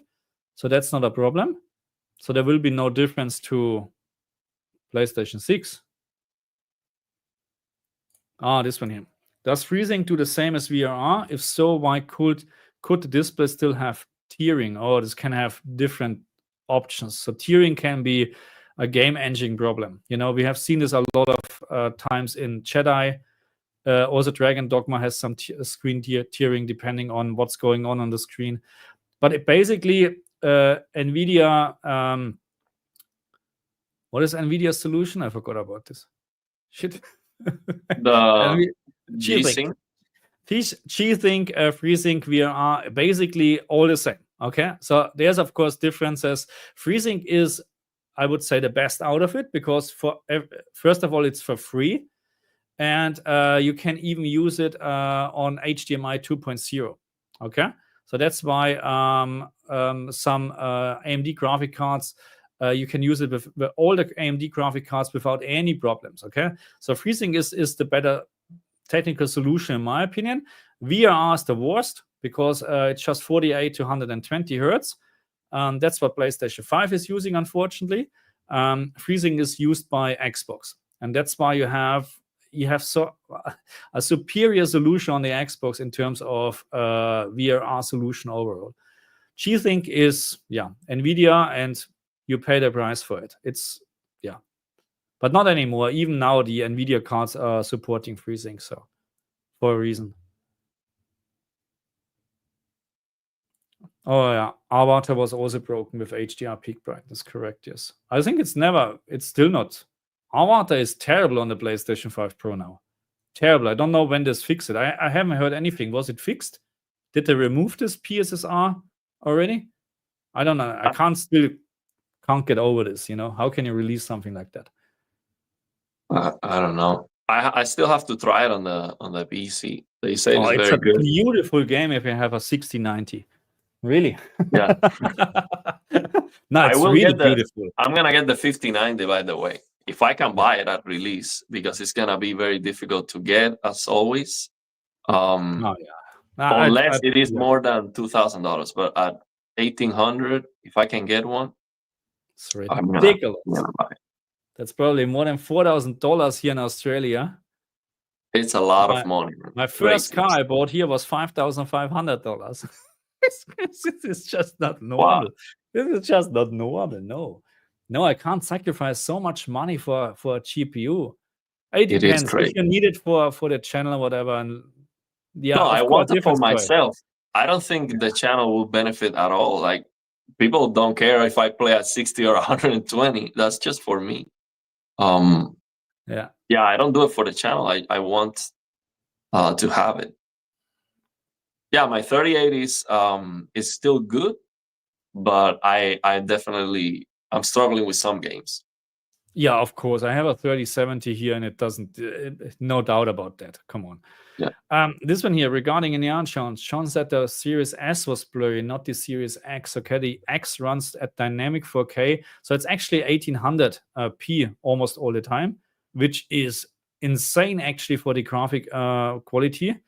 But that's the engine. If we would see this game in Unreal Engine 5, it would be a mess, my opinion.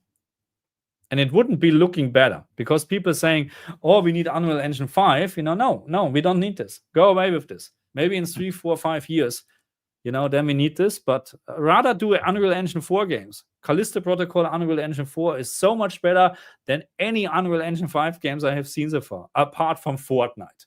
Okay? I watched a video the other day.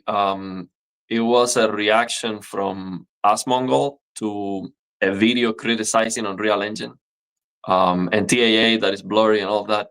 And it was a great video. I thought about posting it on a community post. Maybe I will do that. It's easy. It's a very good engine because it has a lot of documentation, so people can learn. You can make the games fast, but the thing is, the image quality is not the best. Yeah. Because it's more like to do games faster and cheaper or something, but it's just not clear. It's not sharp. Everything depends on temporal thing, and you get a lot of ghosting and motion, and it looks kind of blurry, and it's not great. Let me comment on this one real quick. We have a super chat. Let me comment on this one. About time, Ariel, you get proper measurement tools. Once your Samsung TV mess gets sorted out and you decide to keep one eventually. So yeah, here's the thing. The reason why I will not get calibration equipment is because the software that you have to pay to actually use the good equipment for calibration is ridiculous. There is no way I am paying $1 for that software to calibrate. No way. And the software actually costs thousands of dollars. It's just ridiculous. And you have to keep paying it. It's not that you bought the software and it's yours already. It's like a license. Yeah. That's just stupid, man. Like, it just doesn't make any sense. It is like a scam, in my opinion. That's why I'm not excited to get calibration equipment at all. And then the other reason is, let's say I get a colorimeter that cost me $500 or even $1,000. It is never going to be good enough. So if I make a video after having a colorimeter, I am going to come out to you more as not a professional, but more serious, because I have some numbers to share and some factual evidence. And then it is a different mood. Basically, I do not want to become a professional because I don't like this idea to have to prove anything. It is going to be better for the channel and all of that. But the thing is, I don't like the feeling, because there are some people out there that it doesn't matter which colorimeter you have. It is never expensive enough. And I don't care about pleasing those people. Like, it's not what I want to do. Absolutely right. We have a super chat. Xal Sor. What is RON? 25 RON. What is RON? I think that's Romanian currency. Oh, okay. Thank you very much. So I want to send my question here in super chat, but it's 300 characters and it doesn't fit. Can I still ask in the chat? You can ask all the time. Thank you very much. Go for it. 300 characters must be a very interesting question. Go for it. We try to answer it. Thank also you. for you. Hey, Ariel, so happy to see you in live. I watch all your videos. Love your intro. Keep doing it. Yeah. Thank you very much. Sometimes I'm really, have I'm really, sometimes a little bit worried that he will collapse during the videos because he's just breathing in the beginning.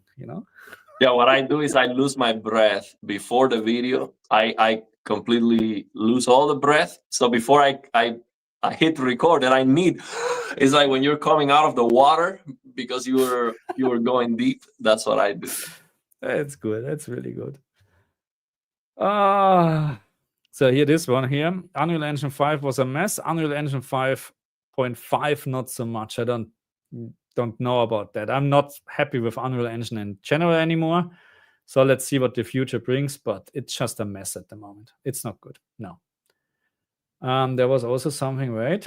Just connect that. Did you talk about HDR in Path of Exile 2? Yes, I did. And it's great HDR out of the box. Just go and play. Great game. Absolutely fantastic game.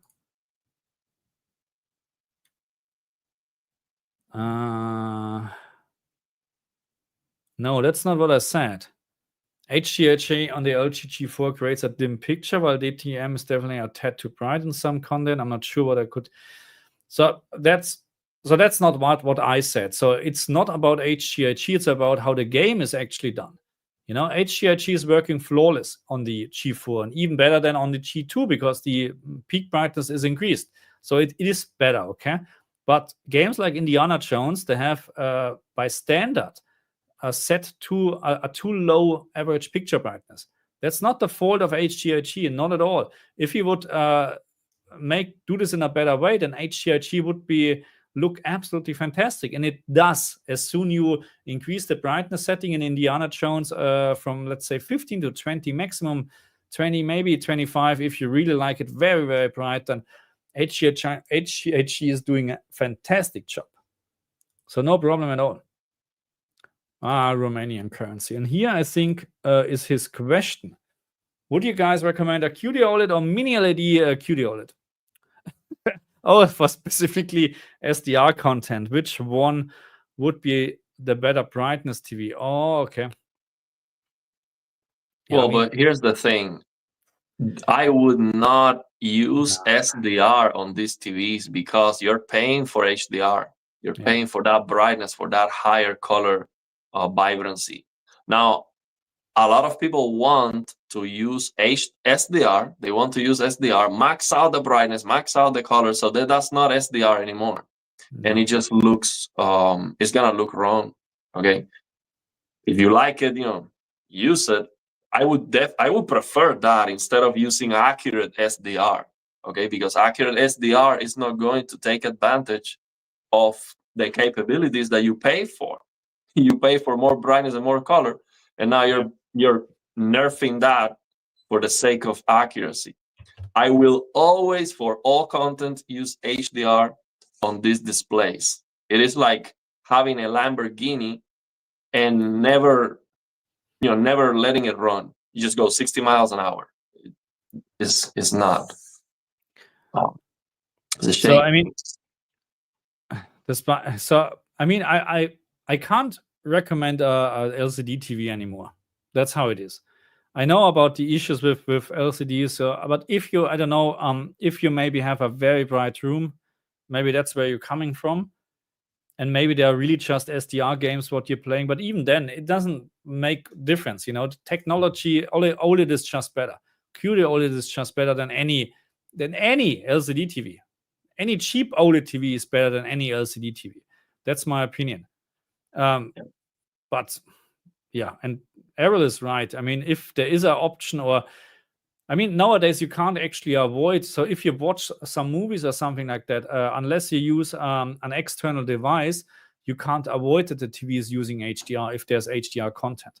You can't do it. With Apple TV or whatever, you can disable HDR, but why would you do that? There's no point. There's no point. So now I would, yeah. And some of these boxes have the option to force HDR, like what I was saying. The Fire Stick can force Dolby Vision over all content, and it looks better. It looks better than SDR. Yeah, And yeah, for that's PC gaming, it's a no-brainer. You can always use HDR and get great, even for videos and for games. That's exactly the comment I was looking for. 2 years with the with this shit, Unreal Engine 5. I'm sorry, that's how it is at the moment. It's not great. It's not great on PC. It's not great on consoles. It's not great in general. That's my opinion. The only game which is really looking good is Fortnite, but this is already Unreal Engine 5.5 or whatever they're using. I mean, that's epic. They're using the best for the best, or making sure this game is running very well. But the problem is that everybody can start using Unreal Engine, and that's what they're doing. Everybody can use it because it's not free to use, I think. But you get my point. You can.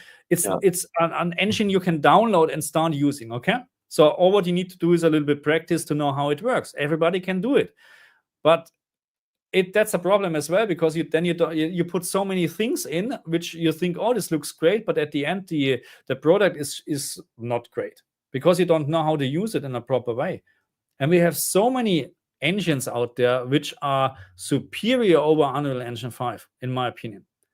In terms for of me, performance. 3 things I don't like about Unreal Engine, and in this order.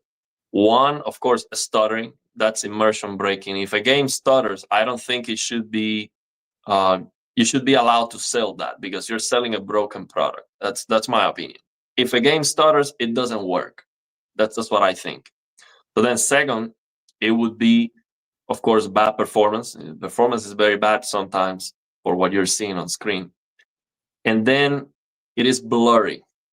I want a game where I can turn off anti-aliasing completely, because I'm gonna buy a 5090. What do I want to do with that 5090? I want more pixels. I want more fidelity. And there are some games that no matter what you do, it still looks blurry.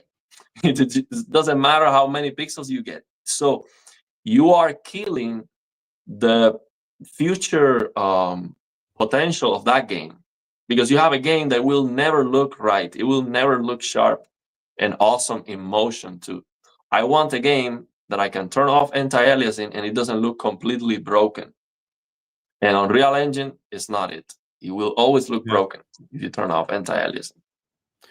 So what are your favorite recent games, HDR aside, the ones you have more fun with? So if this is the case, then it's clearly Baldur's Gate 3. Best game so far what I played, if you like games like that. I mean, the last game that I beat was the DLC of High on Life. And talking about having fun with the game, I mean, that's the most hilarious game ever created. And it's not even close. The writers for this game, they are very good comedians. I'm talking about, have you played this game, High on Life? No, not really. It's a first-person shooter, but you have these guns that they are aliens and they speak to you all the time. So you have this dialogue, this continuous dialogue that is going on. That is so hilarious. It is so funny. I'm telling you, this game is a must play. It's a little bit, vulgar, but I'm not into cursing and all of that, but it is funny. So if it's funny, it's okay. I can forgive whatever. This game is a must play, in my opinion. High on Life. And it doesn't support HDR, but it is so colorful. If you use RTX HDR, Windows 11 Auto HDR, you have major paint the cactus, any of these techniques, it looks fantastic and it's awesome. And by the way, to answer this comment that it has to do with this game, this game, High on Life, the HUD elements move when you move the camera. So even when the HUD elements are very bright, all of them are moving. Even the objective, that's at the top left of the screen, the whole thing moves. So every time you move the camera, that thing is moving. So you will never get burning or image retention, none of that, when you play that game. And I think that is a great idea for first-person shooter games. Just have the HUD elements move if you need to have them. Looks pretty good as well. It looks fantastic. It looks very, very nice. So to answer that question, important issue if a game doesn't have native HDR support is that the HUD elements are when you use auto HDR are going to be bright all the time, and they are going to be max out brightness, and that is true. And yes, it is a problem. Now, the NVIDIA overlay has a HUD option. Sometimes it's not always supported. So check out the NVIDIA overlay if you have an NVIDIA GPU, and you might be able to fix that issue. But yeah, the other thing I do is I use shader toggler, is a reshade add-on to remove the HUD elements with a hotkey. It takes a lot of work to do that, but then I'm playing the game when I don't need the HUD all the time. I turn it off with a key and then I turn it back on. That's what I do.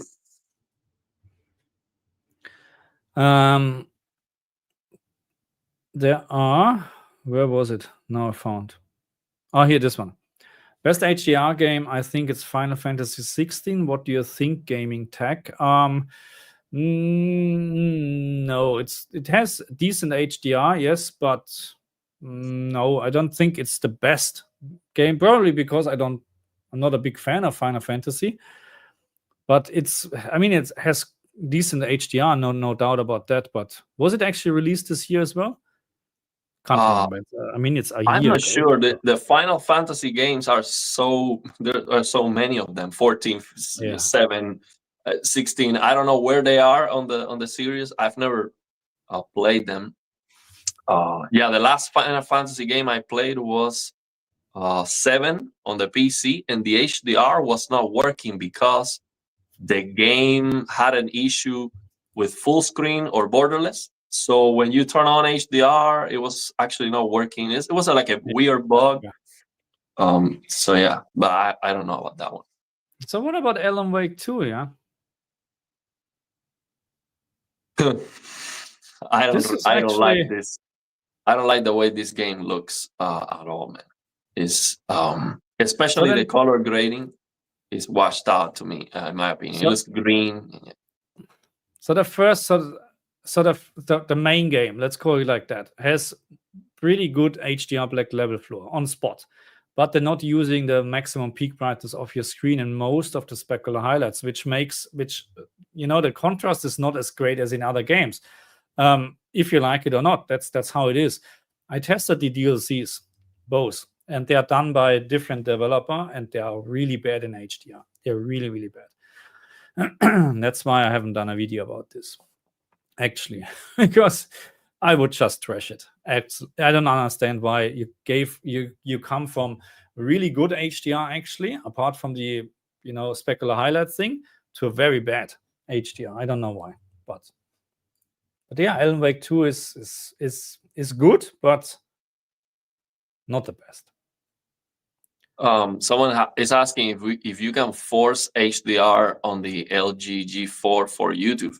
I mean, for any display really on the PC, you can use RTX video and get HDR for all YouTube content. And yeah, it doesn't matter which TV it is.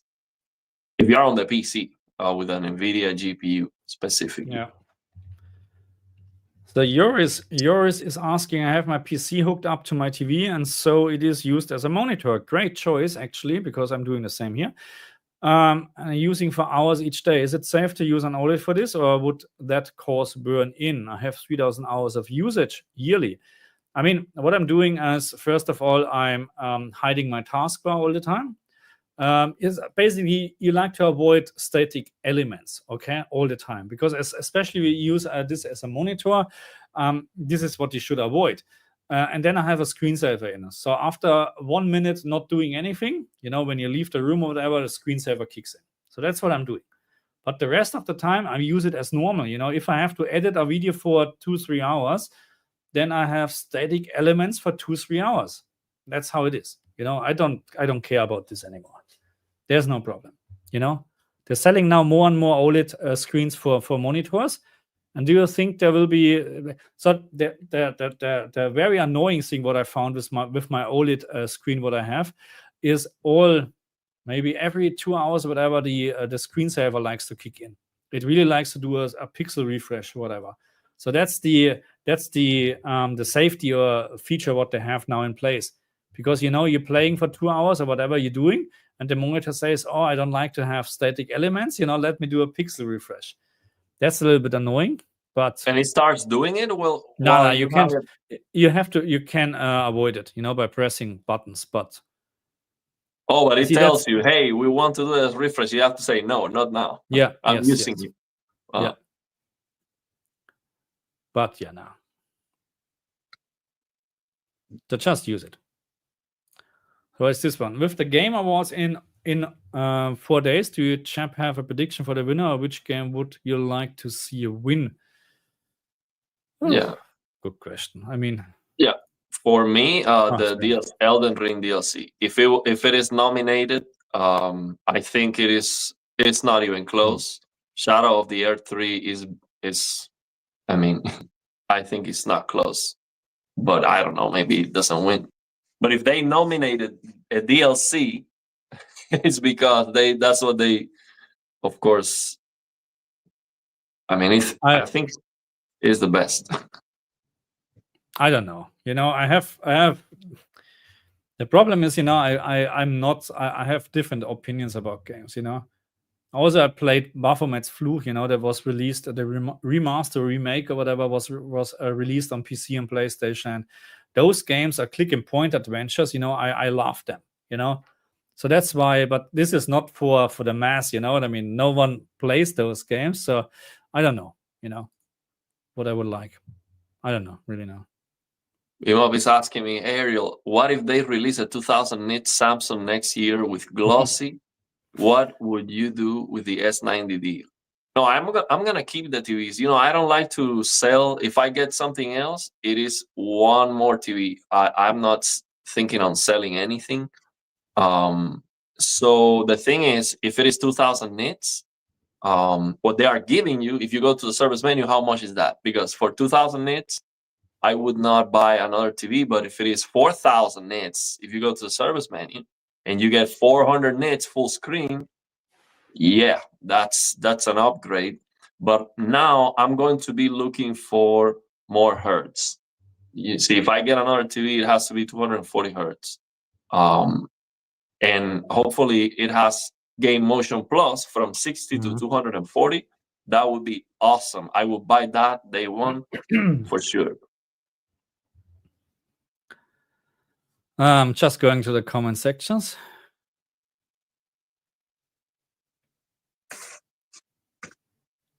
But there's so many. And we're going close to 2 hours. So just put your comments in, final answers or final comments for this stream. And it's already 2 hours. This is unbelievable.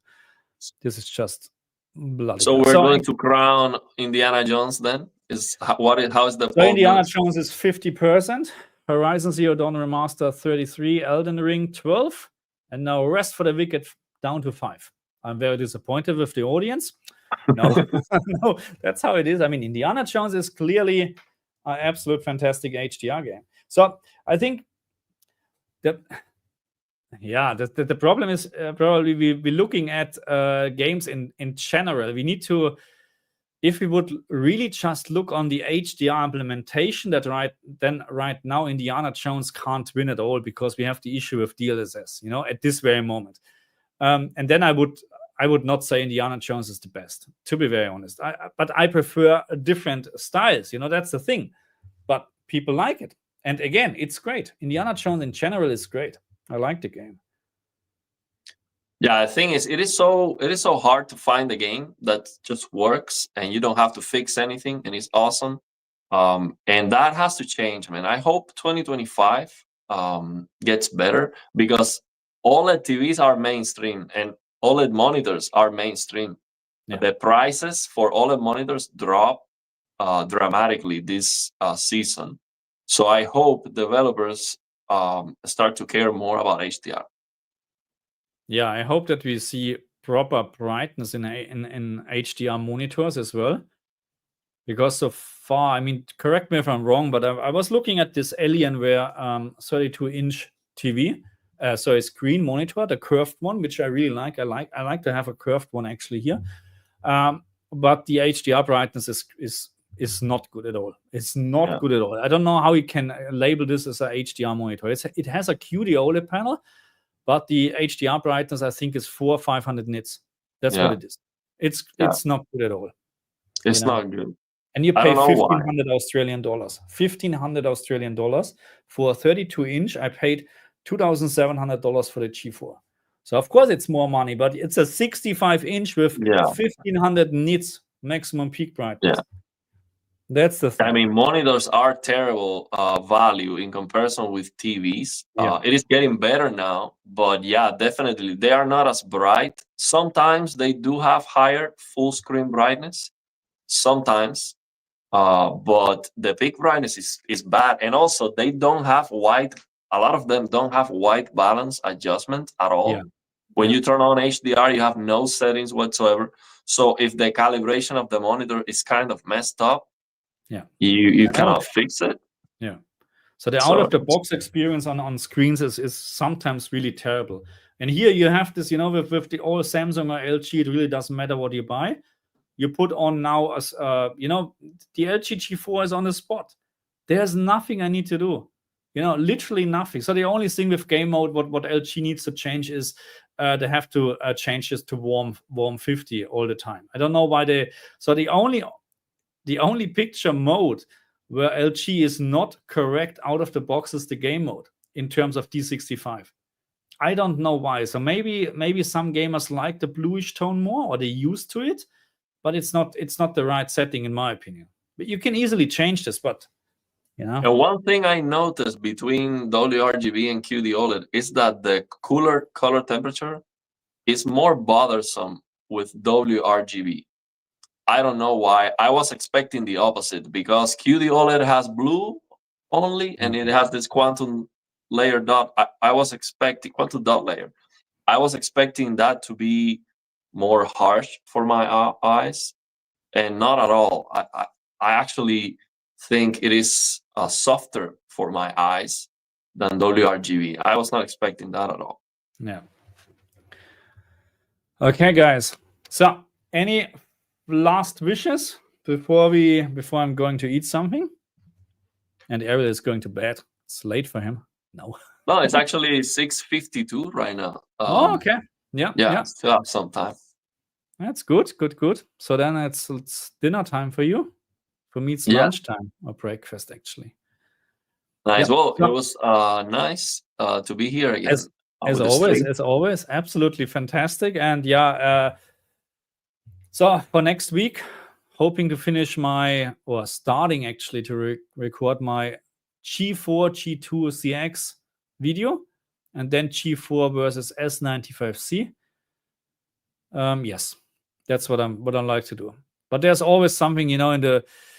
Like if there's a patch for the PlayStation 5 Pro or whatever, I will probably focus more on that, because people like to see that and not old comparisons, from TVs. But I think it will be an interesting comparison, because many people may be deciding to upgrade from the CX to a new TV, and let's see, what I think, man, if you have a CX, get something different. Get a QD OLED or even a super bright mini LED. I think mini LED might not be the best for gaming, but if you can get that Hisense UX, the biggest size, that is like 10,000 nits, that would be nice. It actually goes higher than 10,000 nits for a moment, which is crazy. Way higher than 10,000 nits. I don't know why they do that. I think they should cap the brightness to 10,000 and then increase the full screen brightness if that's possible. But get something different, man. That's what I would recommend. And bigger size if you can. And a bigger size. The biggest upgrade for sure. Yeah. No, I agree. Okay, guys. 10,000 nits, tanning bed. This. 10,000 nits is nice. It's gonna be nice. I would love to see that. Oh my God, this will be crazy. Let's see. Looking forward for the S95F or whatever. Apparently there's no S90E, 95E or whatever, and of course the G5. But I'm not upgrading. There's no point. With the S95C G4 now, I wait another 2-3 years again before I upgrade. Anyway, there's a last question. That's the last one. IRE Wolfman. All Unreal Engine 5 games have smearing ghosting. I don't think the engine can fix it, but can any TV setting improve it? No. I mean, you can maybe increase the sharpness a little bit, but if the content or the source is already bad, what can you do? There's not much you can do. That's really that's a problem. Yeah. And I maybe a smooth gradation on a Sony TV. You can use a smooth gradation on game mode with Sony. Maybe that can kill some of the detail and some of the ghosting. Yeah. I don't know. But now they need to work on the engine itself and make proper 4K games again. Yeah, absolutely. Okay, that's it, huh? I would say. Yeah. Thank you very much, guys.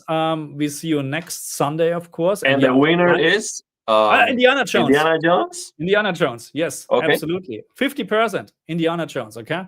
Well, not happy about my rest of the weekend. It's down to 4. Anyway. Okay. It's fine, okay? We see you next time. Watch our streams, watch our videos. Thank you very much. See you guys. Bye.